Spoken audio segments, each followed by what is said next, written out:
السلام علیکم جی، جو عمران خان کی جو آڈیو لیک اس کے اوپر ہی بات کرنی تھی، اور یہ آڈیو لیک سے متعلق تقریباً کوئی 1 مہینہ پہلے کو خبر آ چکی ہوئی تھی. کئی بندوں نے اس بات کی اطلاع دی کہ کوئی جونسانہ چیمبر میں ڈال دی گئی ہے. میں نے بھی دی تھی 5 سپٹمبر کو. لیکن ایک اور بات کرنی تھی اس سے منسلک.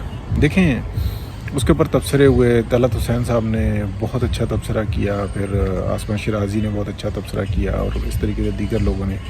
ابھی میں راضی دادا صاحب کا سن رہا تھا تو وہ بہت زبردست بتا رہے تھے، انالیسز ہو رہے تھے. یاد کرنا ہوگا کہ یہ جس ٹائم میں آئی تھی تو اس وقت میں کیا خبر تھی. خبر یہ تھی کہ کیبل ہم نے پکڑی ہے. اور کیبل کیا ہوتی ہے؟ پھر کیبل سے چلتے چلتے مختلف کہ نہیں جی وہ ایک سفارتی لیٹر ہے 3rd سیکٹری کا، اور اس طریقے کی بات ہوئی. پھر اس کے بعد یہ ہوا کہ جی وہ تو ایمبیسیڈر کا جونسن ایکس ہیں وہ ان کا ہے. اچھا ہے کیا اصل میں؟ ہے تو یہ کہ وہ ایک سائفر ہے، یعنی کہ ایک سفارتکاری لیٹر ہے کہ جو ایک سفارتکار نے پاکستان کو لکھا ہے، جس کے اندر یہ شکایت کی گئی ہے کہ عمران خان صاحب، بڑی معذرت کے ساتھ میں اسٹریٹ لفظوں میں بولوں گا، کہ وہ بھونکے ہیں اور وہ امریکہ کا نام غلط طریقے سے لکھتے ہیں، غلط الزامات لگاتے ہیں، جس کی وجہ سے ہمارے سفارتی طور پہ نقصان ہوگا.